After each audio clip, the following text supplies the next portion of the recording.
Hello there, and welcome back to episode number 12 of Raw Sports F1 specials. This time looking at the French Grand Prix, a race that I think a lot of people thought was going to be a fairly boring one, fairly standard, but which turned into quite an exciting one, especially with alternating strategies for the top two drivers.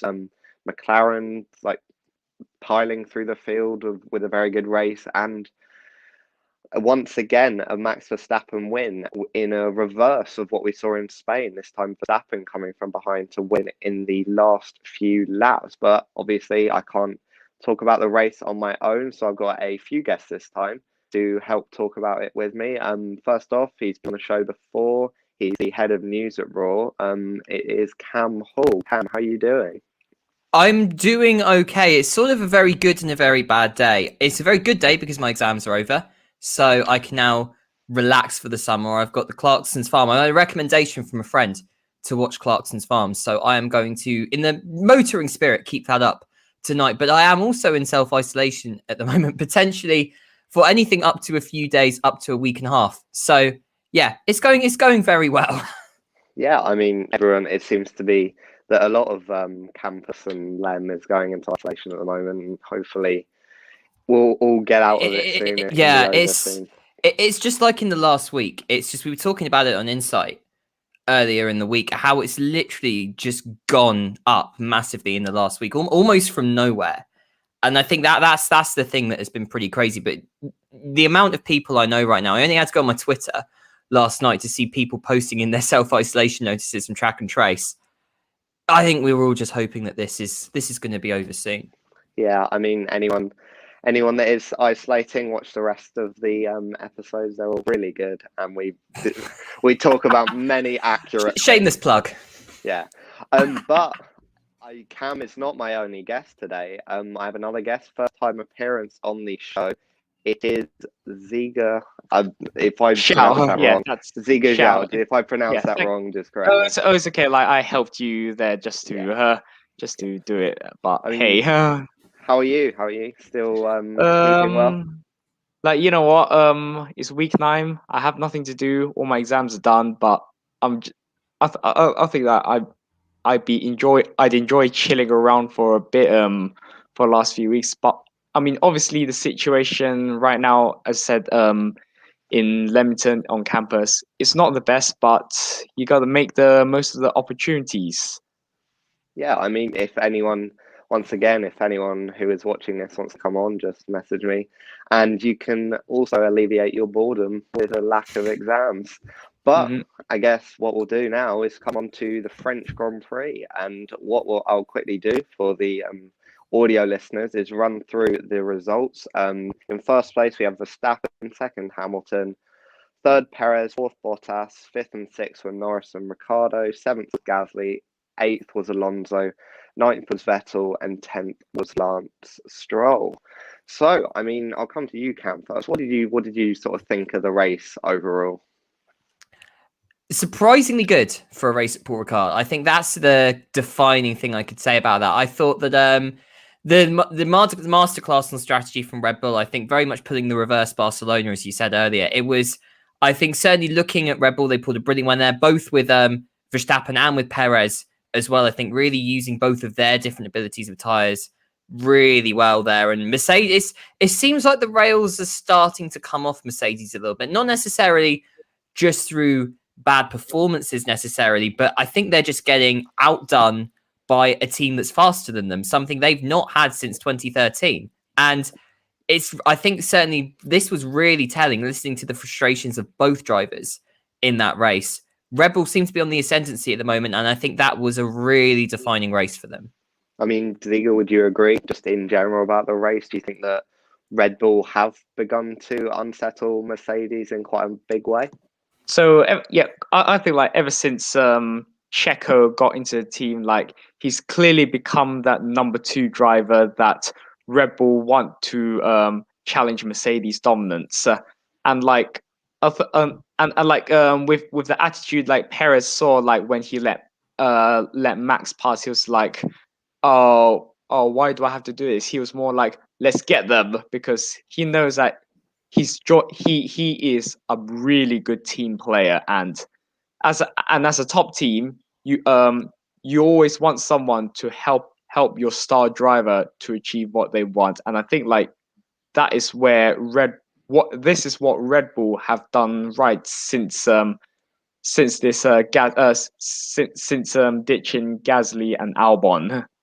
Yeah, I mean, we'll start with Red Bull. We'll start with their number one driver, Max Verstappen, putting it on pole on Saturday. But on the first corner of the race, it almost looked like he'd thrown it away. I mean, Cam, what did you think when he sort of skidded? Not really skidded, but lost it into turn one and let Hamilton through for the lead.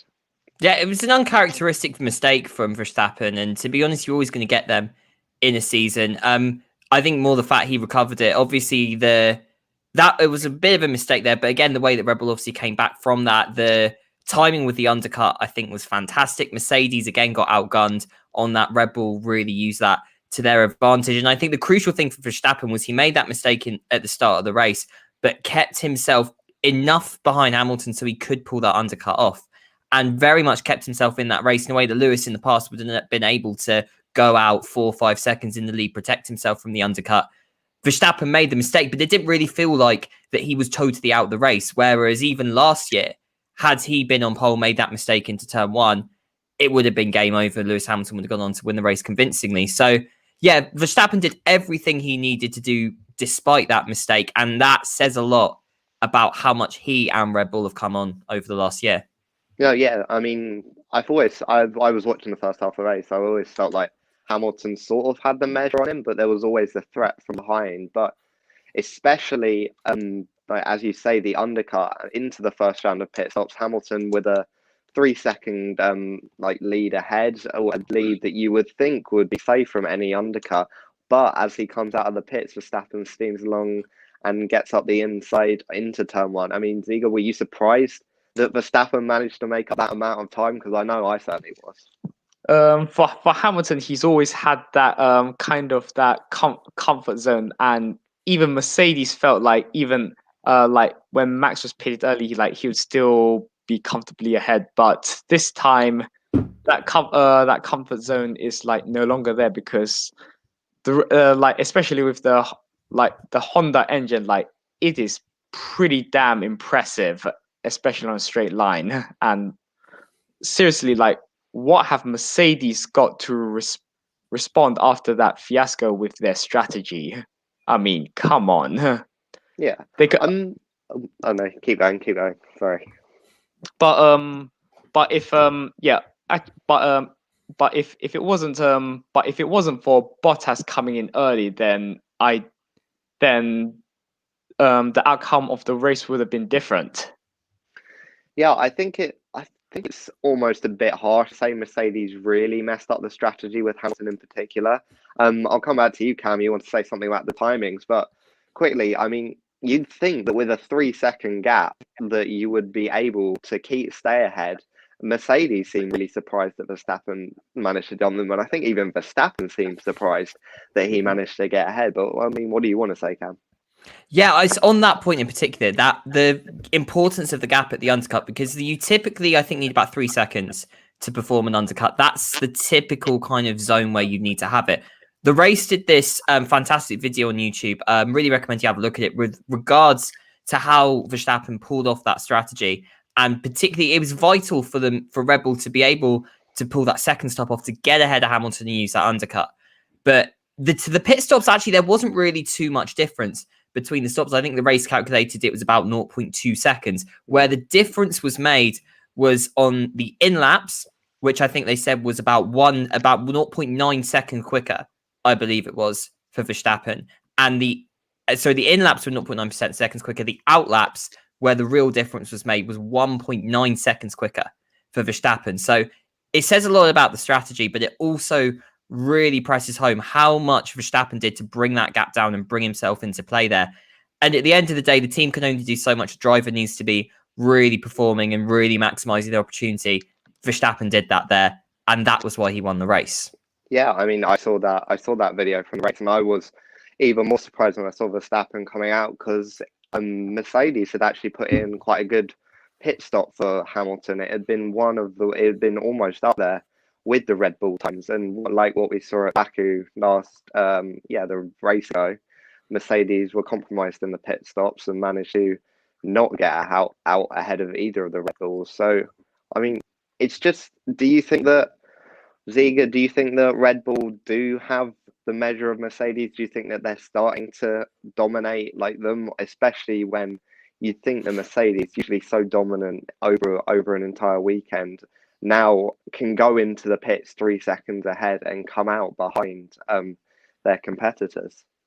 I still think like it's going to be a very long season ahead. So for some weekends Red Bull may dominate. Some weekends it could be Mercedes weekend. But so it all depends on what kind of setup both these teams bring into a weekend, and also like and also like strategy plays a key role in during the season, because in some circuits there's always a high chance of a safety car. So with that, like it's with all these safety at this weekend, like there's a high chance of safety car. So with that in mind, you have it forces teams to rethink of what they want to do with their drivers.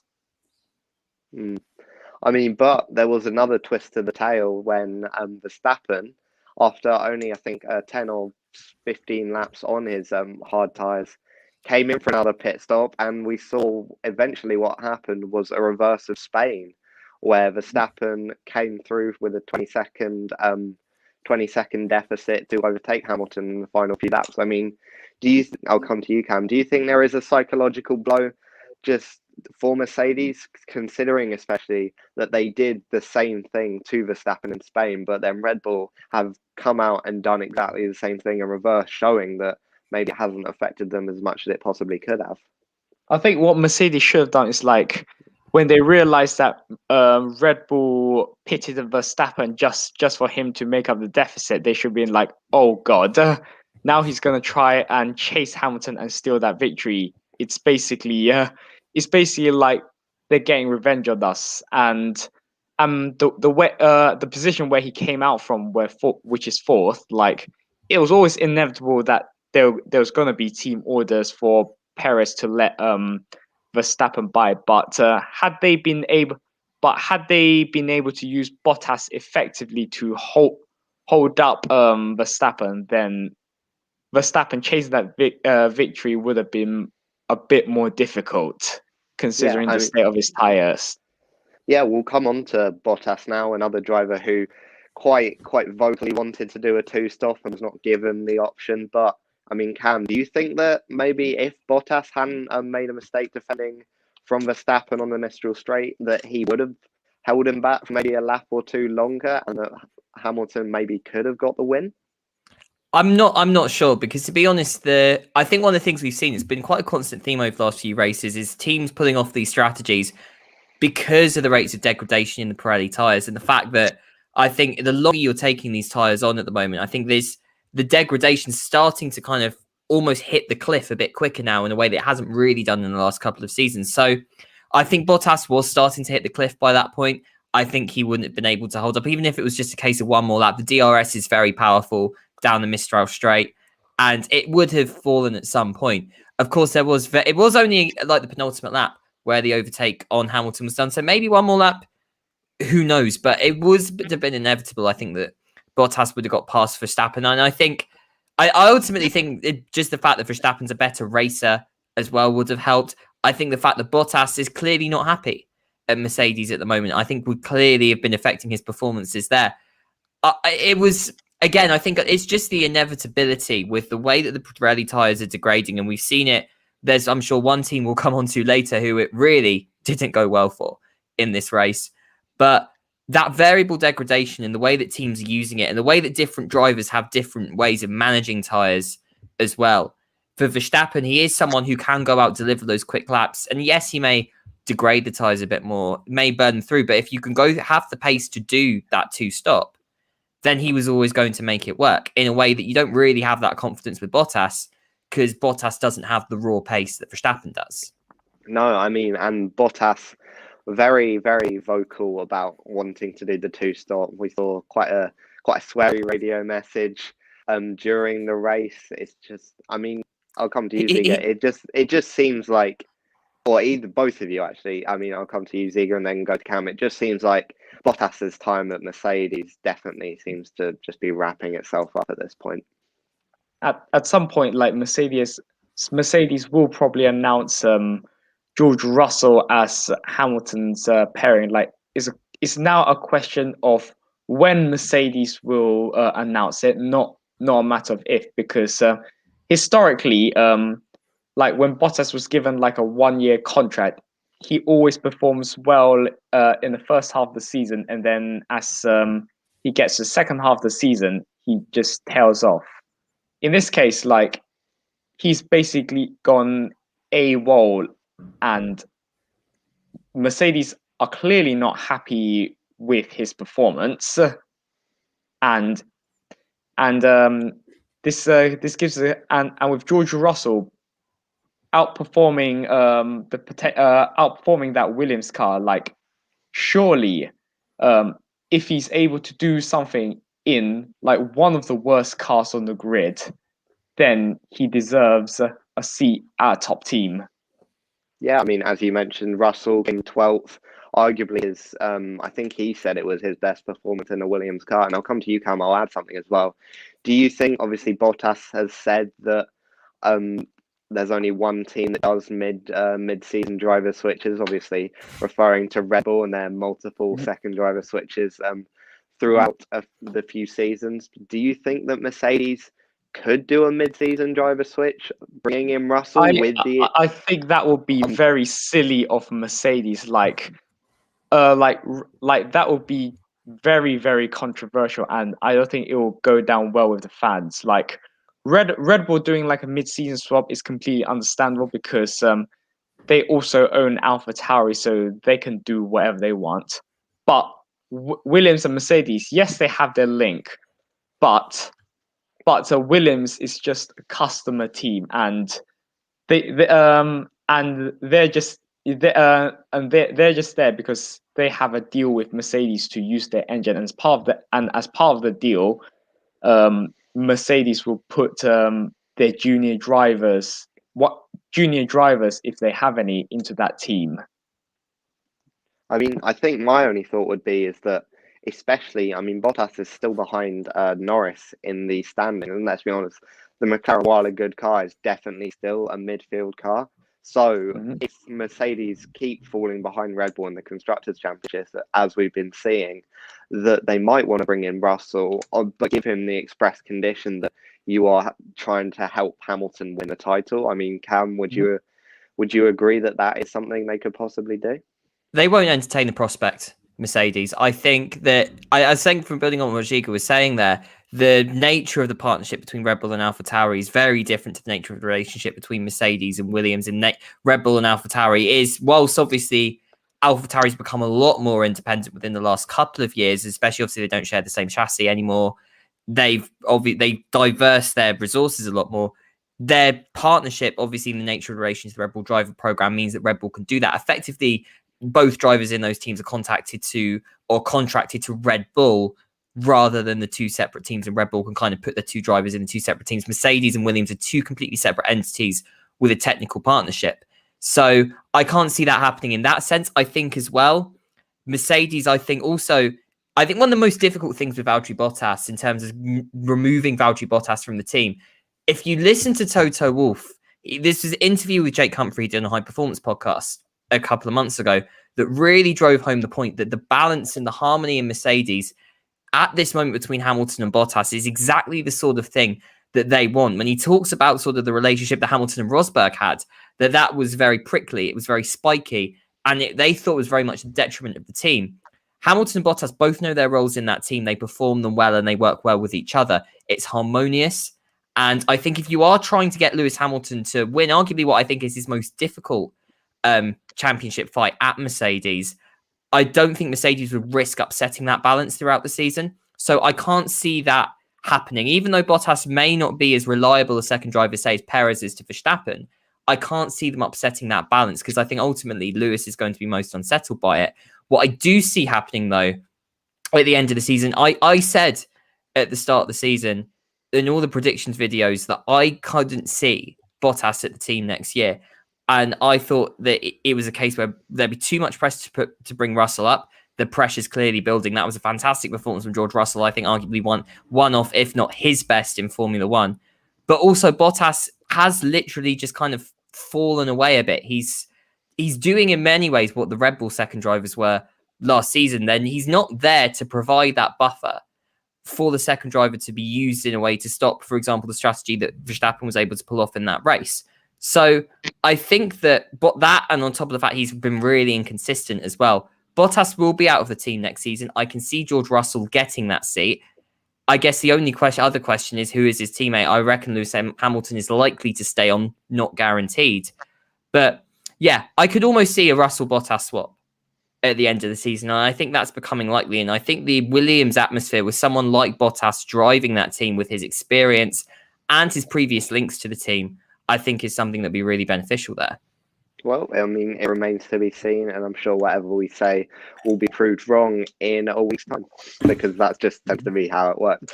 But we'll come on to the other Mercedes driver, Lewis Hamilton, obviously getting into first, getting overtaken by Verstappen, but then sort of almost winning the race. I mean, with only 2 laps to go. I'll come to you, Cam, first. Do you think that is the best that Hamilton could have hoped for, or is there anything else that he could have done with Mercedes to win this race? Mercedes will be disappointed with that undercut that we talked about earlier. If Red Bull hadn't pulled that undercut off, I think Lewis probably would have won the race. But because they pulled that undercut off and it gave them the option for Verstappen to put those laps in to be able to pit again and then catch up to Lewis, I think he drove a good race. Apart from the differences that we brought up earlier with the in laps and the out laps and the undercut, there wasn't anything else that I think Lewis Hamilton could really have done in that race.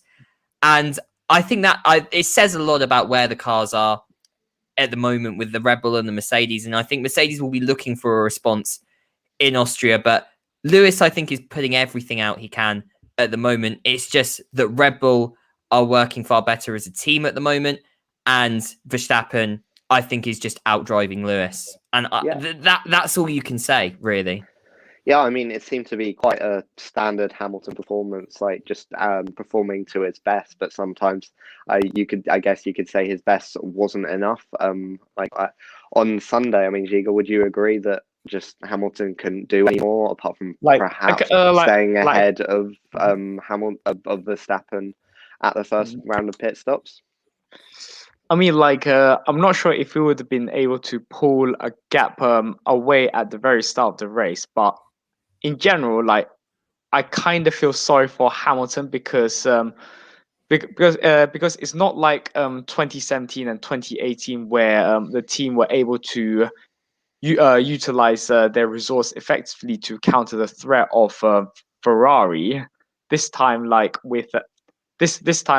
Lewis Hamilton, he's at the front, but he's kind of isolated because both the Red Bull drivers are better than Bottas, and they're pulling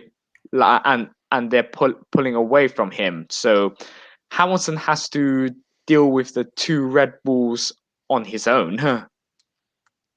Yeah, I mean, it's not really much you can say. Hamilton is fairly standard race, and you just think that something needs to almost go better for Hamilton. He needs to. We always say that he gets a lot of luck, but maybe he needs some outright luck to be able to compete with the 2 Red Bulls. And I guess finally we'll talk about the last of the top 4, Sergio Perez, a driver who I'm pretty sure can make tyres last until the end of time.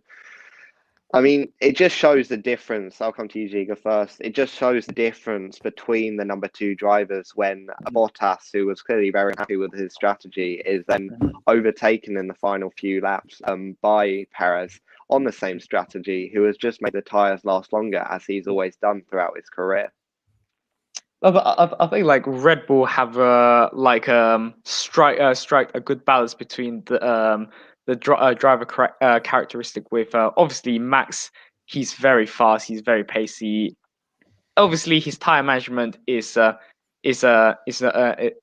it's never going to be the best, but Red Bull can count on his speed. And then you have Sergio Perez, like he just somehow makes those tires last in an era where every Ferrari tires, it just goes off, like as you say, off the cliff very easily. And I think like that's one of the strengths of Perez, to that he's able to make these kind of one stoppers work. And also with Perez, like with his first stint, he's able to extend them so that by the time it gets his second stint, he doesn't have to worry. Or like in the case of Portuguese Grand Prix, he can try and pump in those fast laps. Yeah, I mean, I'll come to you, Cam. Do you think that Perez, I mean, we've always seen that Perez has been good at holding onto his tyres. I think the race I'm remembering now is Canada 2012, where Alonso and Vettel both tried a strategy that just didn't work for them, but Perez made it work and I think got on the podium in the Sauber it was then, which was a fairly midfield car that season. I mean, apart from perhaps Hamilton, who obviously we've seen in Turkey with the Interslick tyre, do you think that Perez is the driver that can just hold on to the tyres as long as humanly possible? I mean, if you want to go further back than that, I was thinking Australia 2011, where if you ignore the fact he got disqualified in that race, he was the only driver to do a one stop in the first race of Pirelli, where everyone was expecting 4 and 5 stops, and he managed to pull a car that I think he qualified sort of lower midfield into 7th. So from his first race in Formula One, we knew that Perez was going to be very good with the tyres. It was one of his strengths. And for Red Bull, and arguably for anyone fighting for a championship, I think he's got the most ideal skill for a second driver that we've seen so many times throughout his career. Because with Perez, what you need is the options that having that longer time management brings you. Because with Perez, you can, as we've seen, get him to pump in those quick laps really quickly, get him to really use the tyres effectively and keep them on quick laps for longer even. We're bringing him into the pits and then really using the strategy that way in many ways that Mercedes have done with Hamilton. Or you have Perez pull very long first stints, as we saw in this race, and say you get a mid-race safety car, say you could, like we have in Monaco, where you have drivers struggling behind slower cars, you have the ability and the flexibility at that point to bump Perez up the field and use the race to his advantage. So he's got the most ideal skill arguably for a second driver in a team, to really give the first driver the opportunity to push out and stay ahead, and using the second driver to really sort of inhibit the other teams. So that it's a key skill that he's got. And he has, I think, in this race, and I think fact all season, really been showing how important that is, and really what makes him different to Gasly and Albon, as well as things like the setup as well. I just think it's that skill that I think is so important. And he's really found his feet now at Red Bull. I think that's the most important thing. He's found his feet at Red Bull in the last few races, and he's really starting to put out now the performances that he was expected to. And, the Red Bull Driver Academy has some hot young prospects coming up. Liam Lawson, Yuri Vips, Johan Zaruvula. But I don't really see any of them really getting into AlphaTauri, let alone Red Bull, anytime soon. So I think to have Perez in there, putting the performances on that he's doing, I think it's certainly exactly what Red Bull want right now. Yeah, I completely agree with you. And what we'll do now is sort of come on to the midfield, and I'll just read out the drivers' standings quickly while we do that. I mean, Verstappen on 131, Hamilton on 119, Perez on 84, Norris 76, Bottas down in 5th on 59, Leclerc 52, Sainz 42, Gasly 37, Ricciardo 34, and Sebastian Vettel on 30. But two drivers who came 5th and 6th and are part of that upper midfield battle are the two McLaren drivers. And I want to give special mention first off to Daniel Ricciardo. I'll come to you first, Cam. Do you think that this race really showed that Daniel Ricciardo probably is getting used to the McLaren a bit more? He seemed to be on a second win, especially when compared to his races at the start of the season. Yeah, best race by far so far for Ricciardo and McLaren. Didn't necessarily qualify well, but his performance in the race, and again, that it was a little bit like we started to see a bit of the old Ricciardo coming through as well. Some very good overtakes, very daring overtakes as well. And I think, again, Lando Norris is still the fastest driver in that car at the moment. He's still the driver that's getting the most out of it. I think a lot of that is just, I think, reflection of how far he has personally come since the end of 2020 into this season. But, Daniel Ricciardo, I think, has really started, to settle into that car. I think his qualifying pace does need to be a bit quicker. I think you'd want to see him fighting a little more closer to Lando Norris, getting into Q3 more consistently. But his race pace is starting to be there now. And I think that's a very encouraging sign. Yeah, I mean, you mentioned Lando Norris, Zieger. I'll talk about him now. That's his, I think there's been 7 races, and I think that's his 6th top 5 finish of the season, which is quite an incredible feat or quite just incredibly consistent for a midfield car to always be getting into that top 5. I mean, does this show me maybe? I feel like Lando Norris has always been a bit under regarded, especially when you compare him to like the Leclercs, the Verstappens, the potential of George Russell. Do you think that maybe especially in 2022, if McLaren get a title-winning car together, do you think that Lando Norris could be up there with Verstappen and with a Russell who may be going to Mercedes in 22? So what I think of Lando Norris is for the first 2 seasons in F1, he's had a slow start. Like, he's always had to learn from his a bit experienced teammate of Carlos Sainz, and going to his 3rd season where he knows the team really well, and knowing the driver that's coming through, like, his mindset is like, right, I need to perform, otherwise my F1 career is at risk. And so this is what he's doing well. It's like he's utilizing his knowledge of McLaren in general to get him to finish as high as possible. And I think for him, like, having that knowledge of the team allows him to, especially with the car, allows him to give him the optimum setup in which he can perform to the best of his abilities. And if McLaren do deliver a really good car for 2022, then I could see a title battle that is not just with 3 drivers. It could be a 4-way fight. It could be a 5-way fight. Who knows? Yeah, I mean, it remains to be seen, especially because obviously 2022 is such a big change, that whether Lando Norris can get into that fight. But a team that couldn't get into the fight, especially at this race, was Ferrari. Cam, as you mentioned earlier, they just could not get their tyres working. I mean, what went wrong for them? Because they were on pole for the last 2 races. Leclerc, I mean, would have been on pole at Monaco had he not crashed and then not been able to start. Was on pole at Azerbaijan before being overtaken by Hamilton in the first few laps. But now, I mean, Sainz was 11th. Leclerc, I think, down 15th or 16th. What went wrong for Ferrari this weekend? I think it's interesting. Autosport did a bit of analysis on this, and I think it was quite interesting the way they were talking about the degradation, because we were talking about obviously the degradation with the 1 and the 2 stops. And I think it was just the case that Ferrari have a car that's obviously very suited to qualifying pace or tracks where you do have a bit of a mixture of kind of like particularly a lot of slower corners, which obviously when you're in Monaco, when you're in Baku, is exactly the sort of thing you're looking for. So a circuit like Paul Ricard, where you don't really have a lot of slow corners where they are very flowing, it's very, very sort of high downforce. You need to be working your tyres properly. And they just weren't able to do it. And yeah, I think it's a difficult one for Ferrari, just not able to get those tyres working. I think the car's quick. The car is clearly quick because their qualifying pace was good. But I think they really need to sort out just that issues with the degradation that they've got at the moment. And it's a fix that I think, history has told us. I think Mercedes back in 2013 had the same problem. Car was really quick, couldn't get the tyres working in the race. So it's very clear that they can fix this problem. But certainly something to scratch their heads out of Maranello at the moment, because the signs are it's been a very encouraging season so far, and the car is clearly quick. But I think that's a bit of a chink in their armour that they need to sort out at the moment, definitely. I mean, Zieger, would you agree that especially with the 2 races in Austria coming up, it's quite a fast circuit.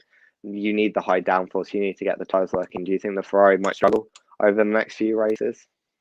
I mean, Leclerc last year, in Austria, yes, the car wasn't that great, but he still somehow managed to get the car into a podium position despite its lack of pace.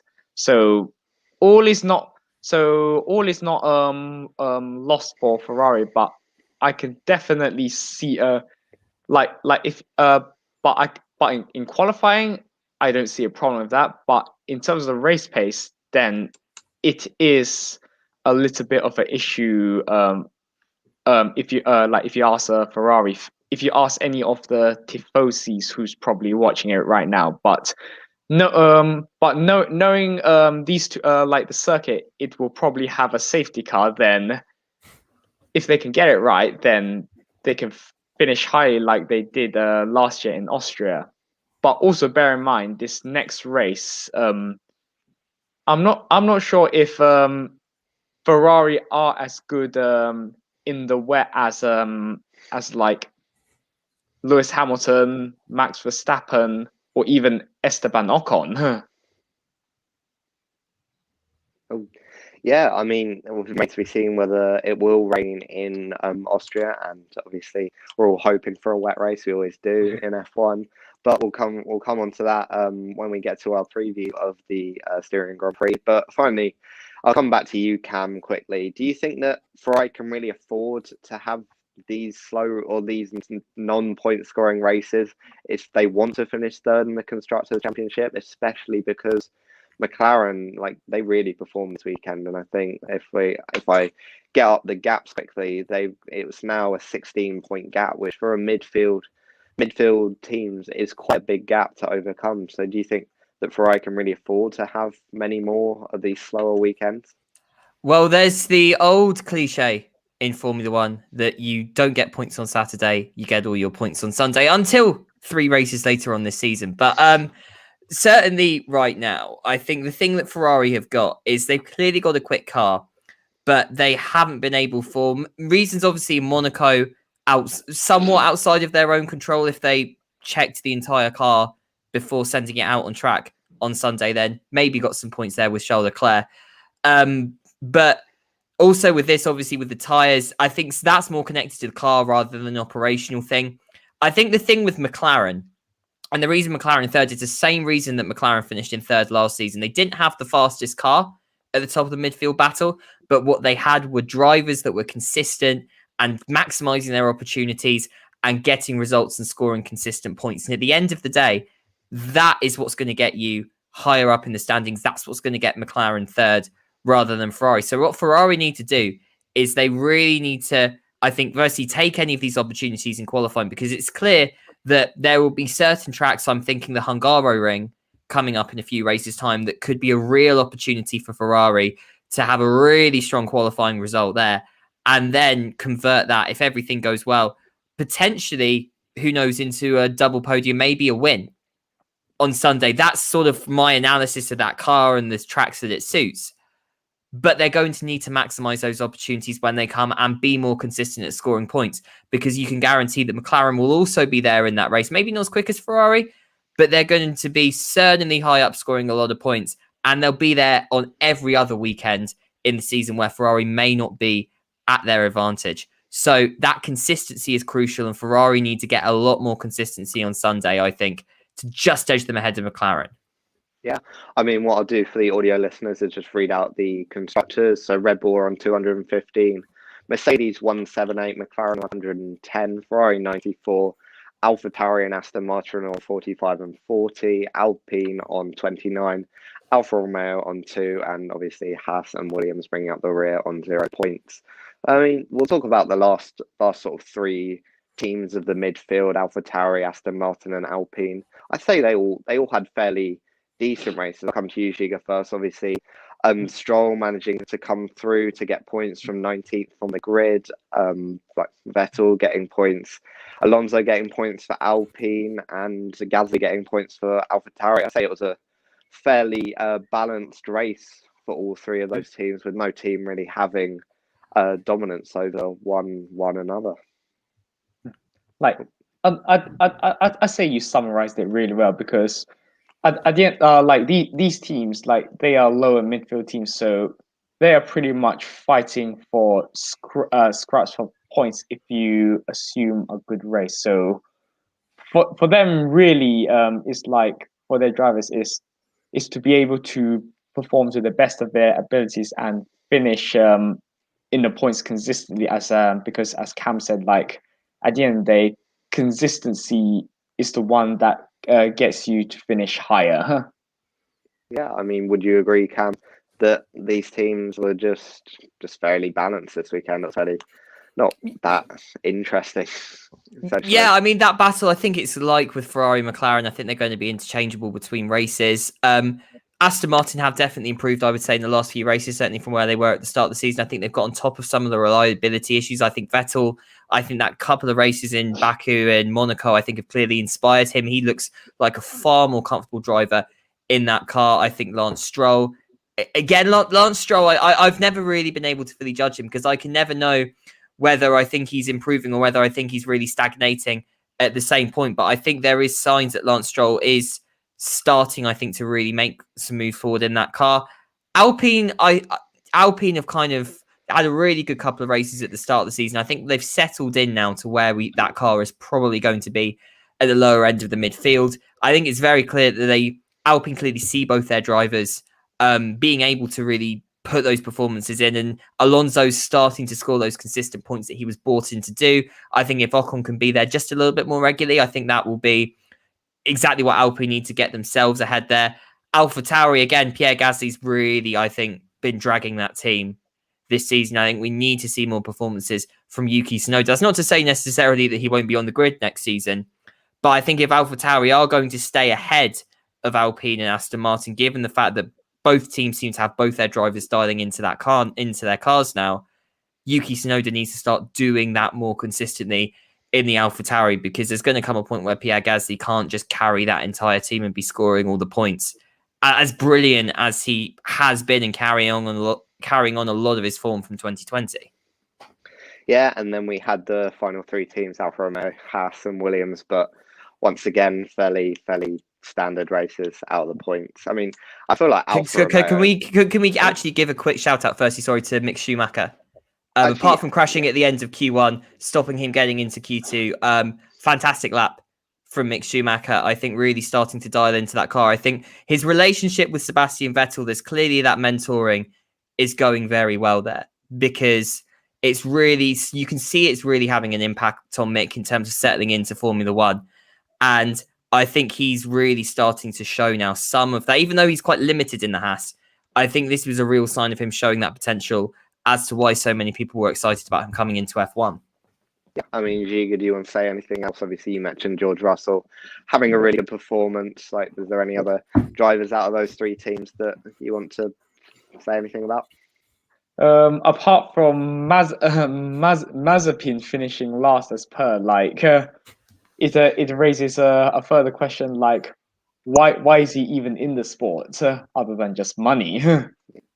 Yeah, I mean, I think this was actually the first time Mazepin finished below his qualifying position, because obviously Tsunoda was last, so he must have qualified 19th and finished 20th, because again, this was one of the first races in a while where all 20 drivers finished.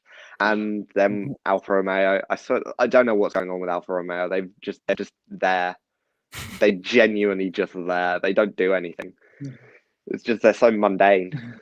I feel the thing with Alfa Romeo is that they're kind of stuck in a bit of a halfway house, because they're clearly better than Haas, and I think slightly ahead of Williams. I think George Russell, is at many circuits doing that Williams perhaps more justice than I think it deserves, but they aren't on the level yet of Alpines and your Aston Martins and your AlphaTauris.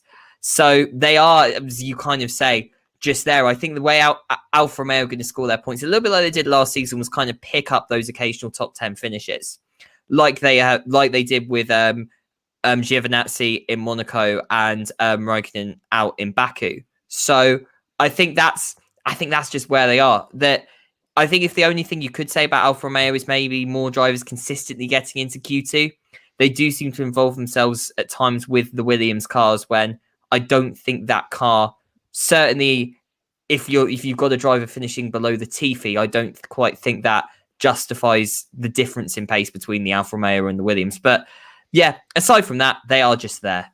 Yeah, I mean, it'll be a very interesting race when we eventually talk about an Alfa Romeo.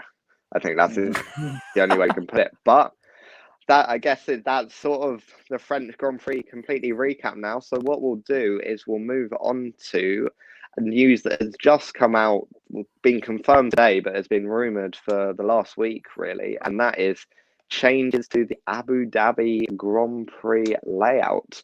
So what they're doing is they're getting rid of the chicane at turn, 4 and 5. I should have a track map up, but if you just look at a track map and then look at the top right corner, I'm not sure how to put it up, but just look at the top right corner, they're getting rid of that chicane, they're getting rid of the chicane on the at the end of the second straight for a more sweeping right hand or left handers for both. I mean, I'll come to you, Cam, first. Do you think that these changes are a good idea? I mean, they can't not be a good idea, judging by how poor the race is normally. They've got to do something at that track. For me, the change at turn 11 at the end of the second back straight, I'm not a fan of that personally.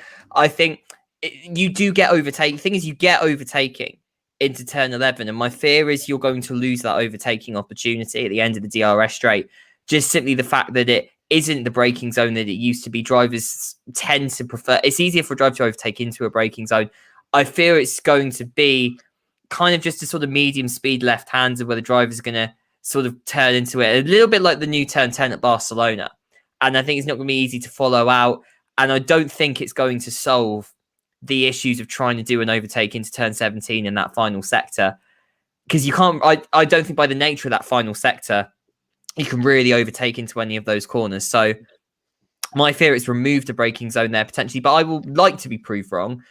I'm slightly disappointed, I have to say, with the change at 5, 6, and 7. I do think if you look at the Abu Dhabi track, they literally, all they had to do was just change the location of the white lines and literally just continue the track down that service road down to the hairpin in much tighter apex corner than the one that they've produced. Again, that means a much more heavier braking zone and much more of an opportunity. And I think having that going into that first back straight, I think would make it a whole lot more interesting. I think we see a lot more, potentially a lot more kind of wheel-to-wheel action and a lot more sort of overtaking battles going on for longer. Whereas I fear the way they've kind of designed this corner, again, it could kind of very easily turn into a bit of a medium speed corner that kind of, for the driver behind, kind of offsets their rhythm a bit going into that back straight. Just going down that service road, having a tighter apex corner, I think would have been better there. So I think I'm going to need to see the changes, but they're changes that needed to be done. I'm just not sure they were the changes I would have made. I think the only thing I'd say about your 5, 6, 7 change, I don't think there was enough runoff at that corner. I don't think the runoff, I think, would have been. I know obviously they're going in at a much further speed, so I can understand that. But they could easily have made. I think they could easily have made it. I don't know if that's necessarily sort of changing the stands or just giving it a tighter apex at the end of the day. I feel that the problem with that corner is that we know the problems with the chicane, that the chicane takes out any overtaking opportunity there because there's not really enough time to overtake into that chicane, and it's not really a suitable overtaking opportunity, and you can't really get the momentum to perform an overtake from 6 and 7.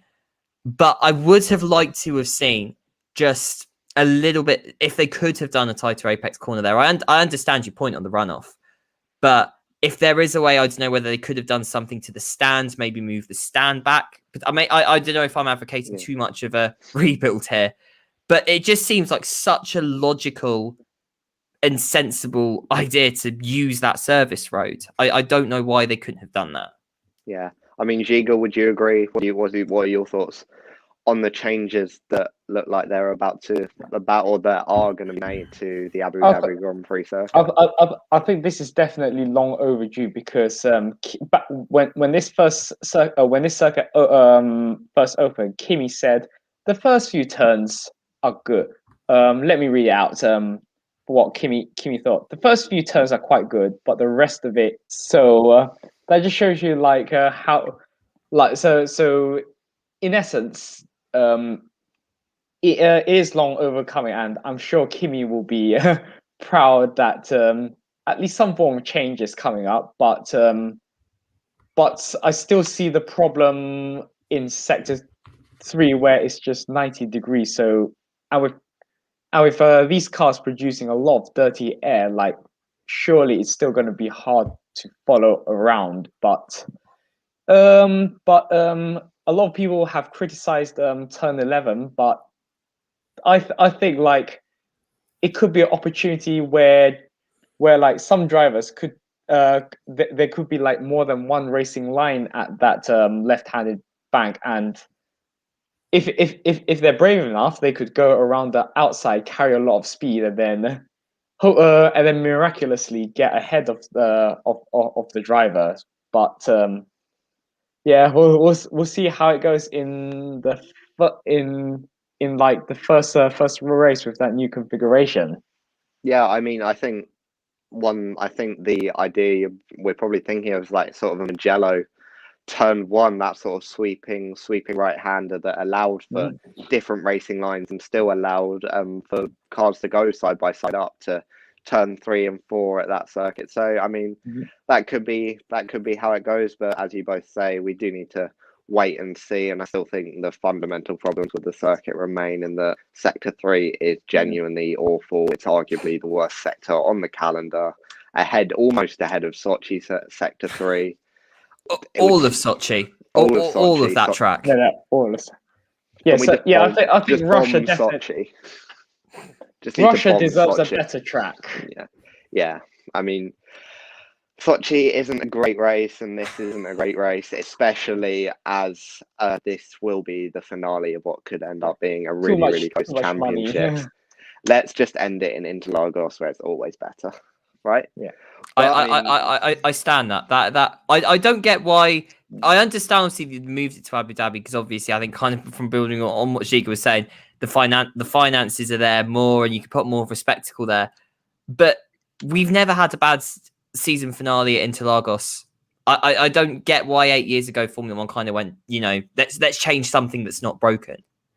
So yeah, hopefully common sense might prevail there one day. Although obviously we know Interlagos does have issues with its contracts, so that might be the only issue there.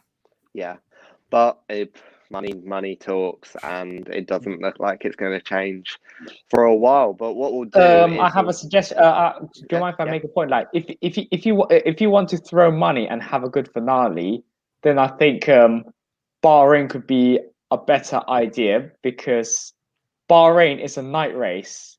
It's like everything's going down the line, and we could see some will-to-will action on the final day.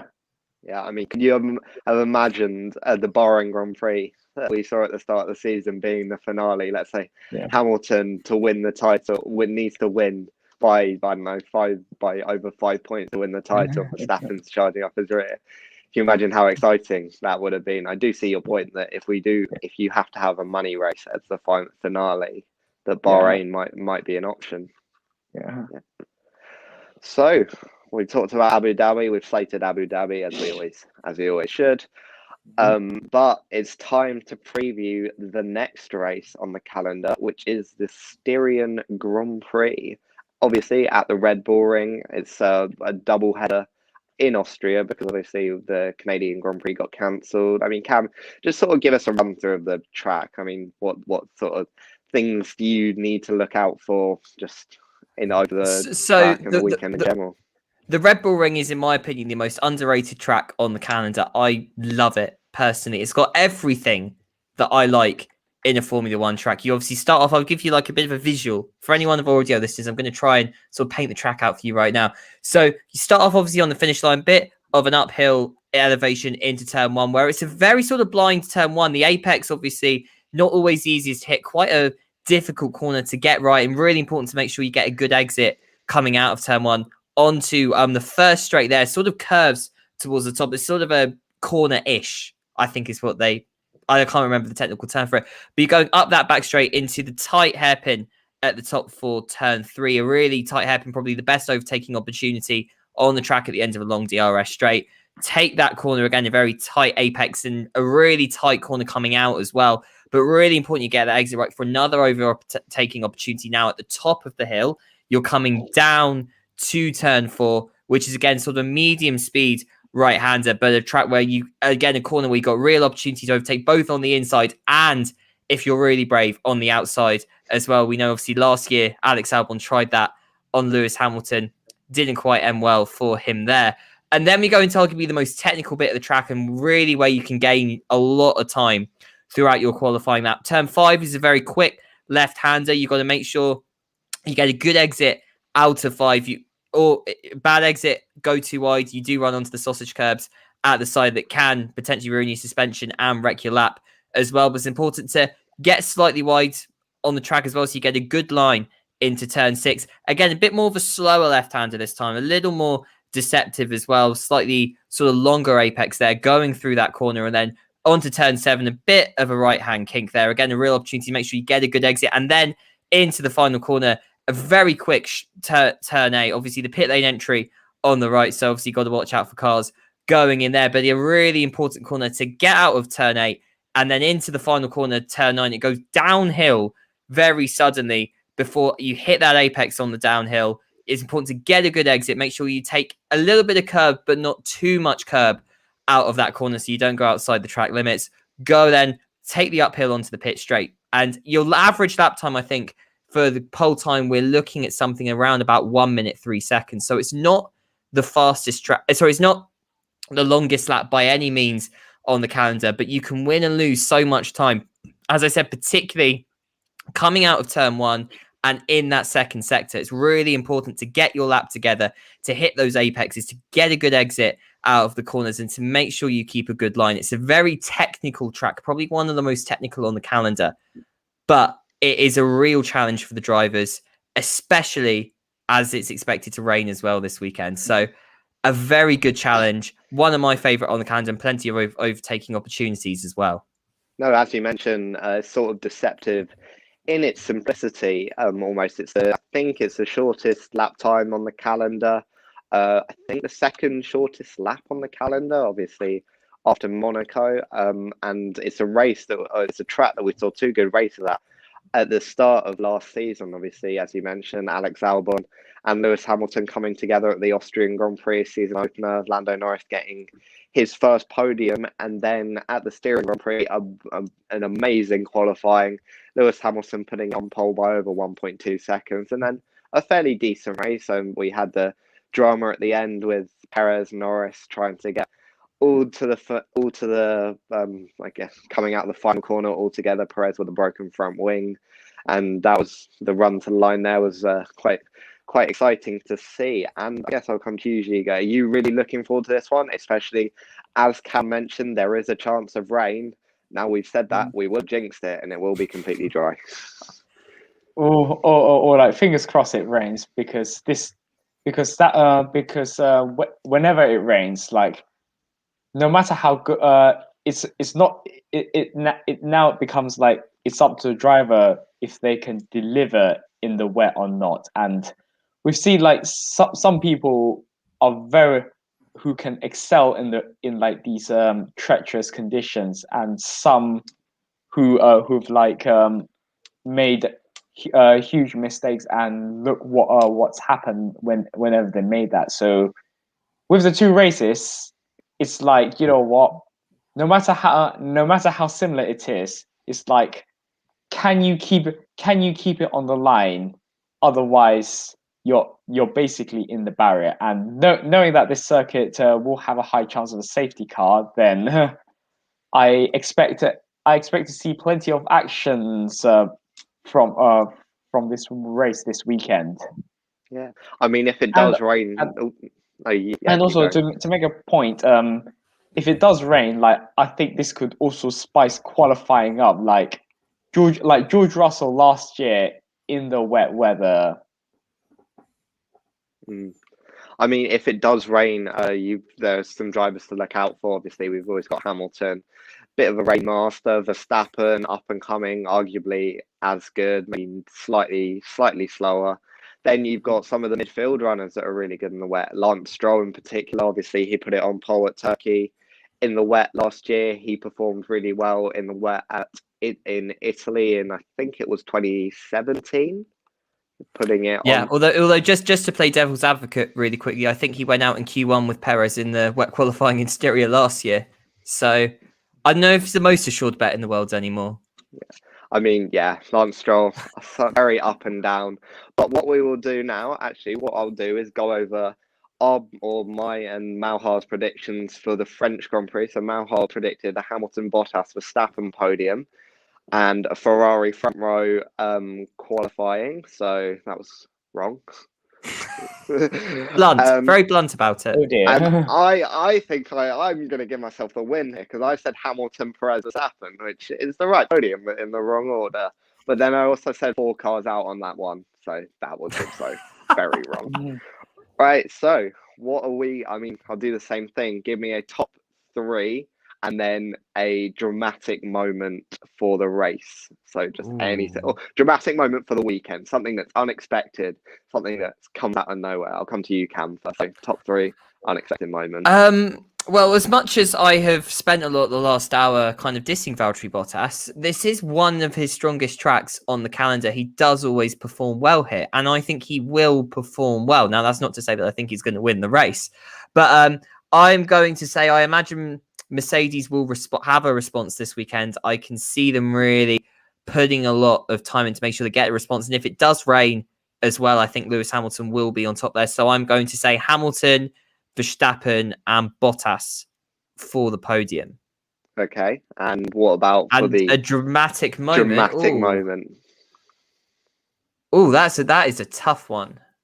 I think you're gonna have to come back to me on that. You're right. I'll come back to you. Right. So Zieger, what would be your? Actually, what we'll do? We'll go through top 3s and then we'll do dramatic moments. So Zieger, what would be your top 3? So I see Cam's point of like Bottas being strong on the Red Bull ring, but he's not as great as in the rain. So I think he will miss out on the podium. I think Red Bull will know like they've returned to their territory and they want to deliver as well. So I'm gonna say I don't know how long it's been. When was the last Red Bull 1-2? Because I think I'm going to predict a Red Bull 1-2 with Max Verstappen leading it. Okay, so Verstappen, Perez, and final one will go to Hamilton because he's for Hamilton, right? My one, right?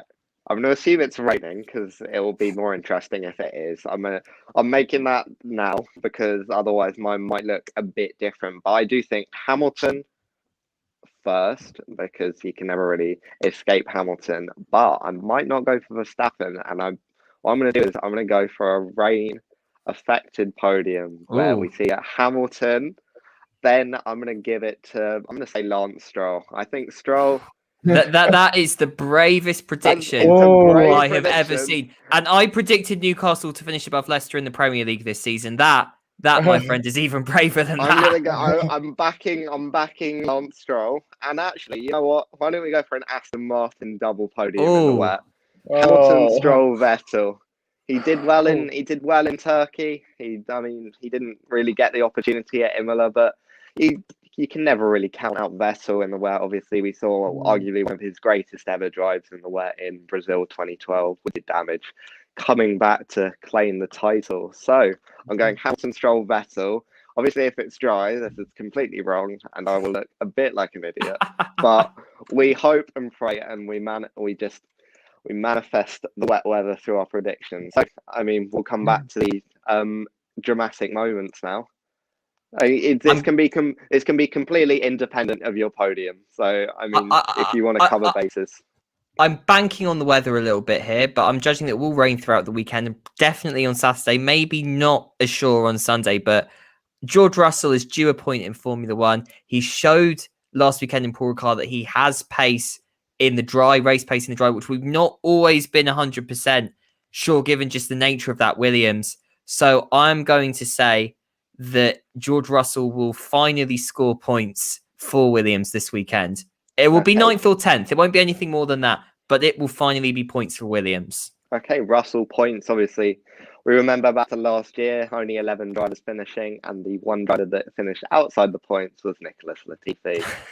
Just showing that Williams cannot score a point to save their lives. And just coming to Williams, I think it just seems to be a mental block at the moment. I think the only point they scored in 2019 as well was Kubica, because the two Alfa Romeos got disqualified in Hockenheim. So technically, I can't remember was the last time. Was it sometime in 2018? But I can't remember.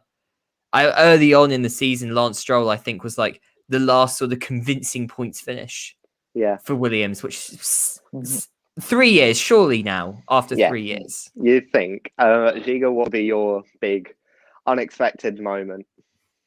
I think I think I'm gonna go with the same, like George Russell going for like scoring his first points. But in addition to that, I think like it's also gonna be a race of attrition as well. Okay, I would say so. Yeah, so what are we saying? Or like 11, 12 cars finish? So what I think is I could see some of the midfield drivers like crashing out because of a small mistake. I mean, that is not something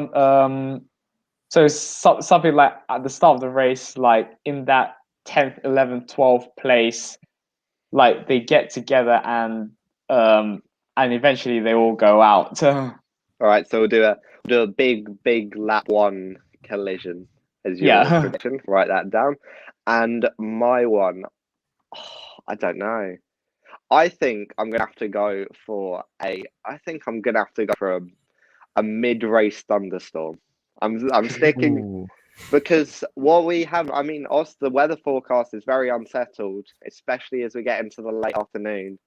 And I just think that it might happen. You might get to like, I don't know, lap, let's say 50, 54 or something. If it does happen on lap 54, I will give you lottery numbers. But lap also, 50, if Kimmy goes for an ice cream, like I will drink to a pint to that. I think as well, of course, the Styrian Alps is very unsettled, very temperate, a bit like Spa in a way as well.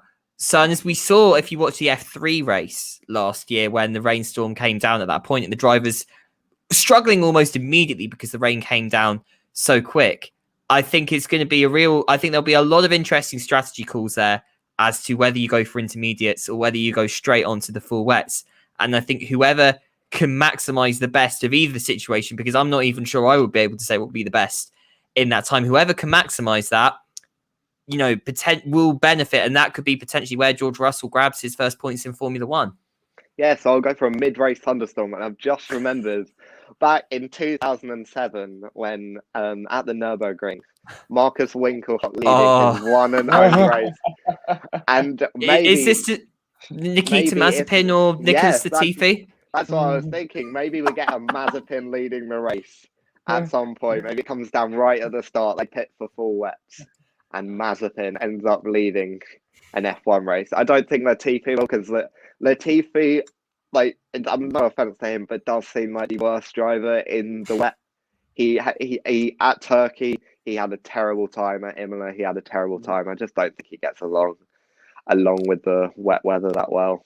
But not really much you can do about that. And I think that's everything. So thank you both of you for coming on. It's been a more busy one. I think I've only had one guest before, but now it's doubled, and maybe we'll get even more next week. So yeah, thanks Cam, thanks Zieger for coming on. I mean, anything else you want to add quickly? I mean, if we are going to judge people's wet weather performances off of Turkey last year, then I'm not sure what metric this show is using, because I think trying to judge anything from that race last year, apart from the fact that Lewis Hamilton is one of the greatest drivers of all time in Formula One, I feel was almost just impossible. Nah, every race should be at Turkey, and in the wet, and on asphalt that doesn't have any grip. We may still get a race at Turkey, of course, to replace Singapore, potentially some of the other races later this season. So perhaps we get to relive what made it so unpredictable last year. Let's hope so. But yeah, thanks Cam, thanks Zieger for coming on. And yeah, this has been a Raw Sport F1 special. I've been Will Kingswood, and thank you for listening or watching.